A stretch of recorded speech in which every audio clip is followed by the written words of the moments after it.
You'll get your money back. It's the best investment I've ever made in my life. To watch a product demonstration or to buy now, go to Respirit.com. Respirit is not available in stores, so visit us online now at Respirit.com.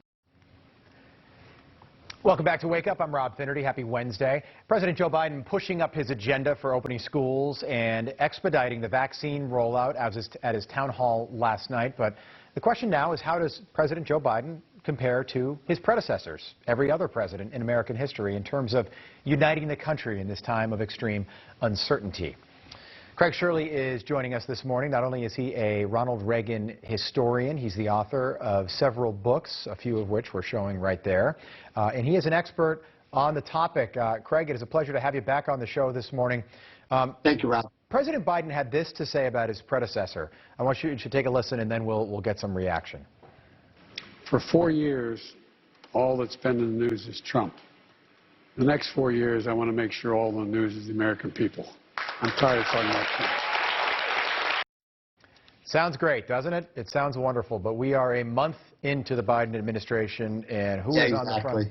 And I don't know what that means anyway. I don't know. We can't talk about the American people and Donald Trump. I hate these false choices between the American people on one hand and Donald Trump on the other. Why not talk about a lot of things, not just one thing? If he were the leader of the party, he would have made sure that that hoax impeachment didn't happen. I think that the House made their point, but if he were truly the leader of the Democrats, he would have called Chuck Schumer and said, listen, knock it off. Enough's enough. Yes. I ran on uniting this country. The theme of my inaugural events were America United. Enough's enough. And here we are 28 days in. And you know who's on the front page of the papers today? No. It's Donald Trump. It's not Joe Biden. Donald Trump, yeah. It's Kamala Harris more than it is Joe Biden. Yeah. But let's move on. Democrats aren't going to let it. Democrats are not going to let Donald Trump. Not going to let Donald Trump go. They can raise a lot of money by keeping Donald Trump relevant and keep pummeling Donald Trump. That's the way politics is. They will not leave Donald Trump alone. It is the defining nature of the Democratic Party is anti-Trump. Not even anti-Trumpism, just anti-Trump. And that's a sad spectacle. You know, we're talking about the future of the Republican Party. The Democrats aren't any better. Right. There are a lot of questions about what the Democratic Party stands for because, you know what, Joe Biden has failed on a lot of promises he made to the American people. President Biden deflected. He's done nothing but deflect when he's been asked about the impeachment, which just wrapped up on Saturday. So this is something that a sitting president would normally weigh in on. At least we've never been in that situation when a sitting president is somebody different than the person being impeached in this case. Yeah. But, you know, Ronald Reagan made a conscious decision back in 1981 to not talk about Jimmy Carter in a negative way, at least after he was in the Oval Office. And that was a sign to the American people. Tell us about that.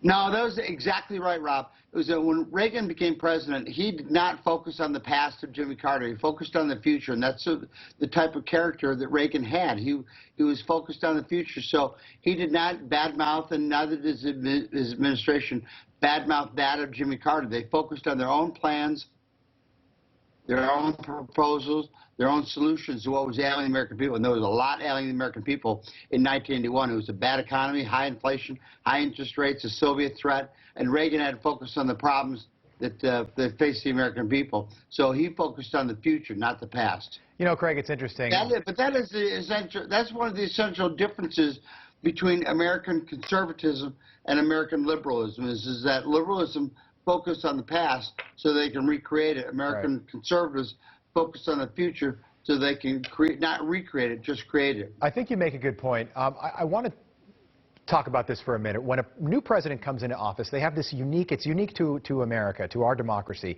You have the opportunity to really take hold of the American people's emotional state because you're in this honeymoon period.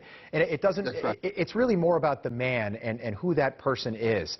John F. Kennedy, I mean, he followed Eisenhower. The economy was great under Eisenhower, although at the very end of his presidency, it tapered off. But JFK made America feel a little bit different. Bill Clinton did the same thing in 1992. Is Joe Biden, is he anywhere close to uniting this country right now?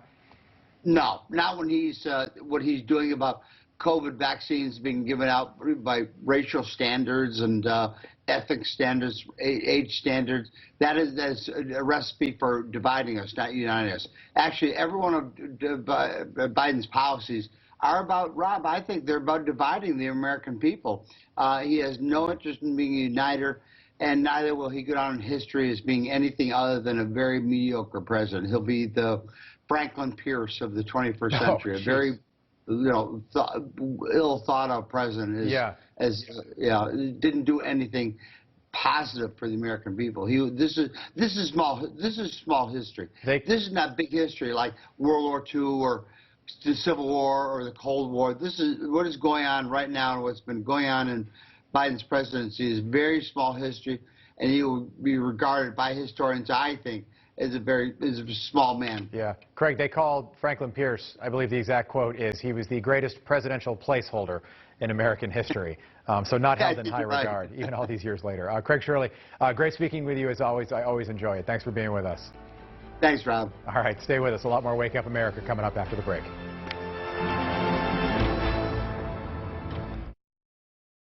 Closed captioning brought to you by Pray.com, the #1 app for daily prayer and bedtime Bible stories. Pray.com's bedtime Bible stories calm your mind and ease your spirit. Download Pray.com to get the #1 app for prayer and sleep.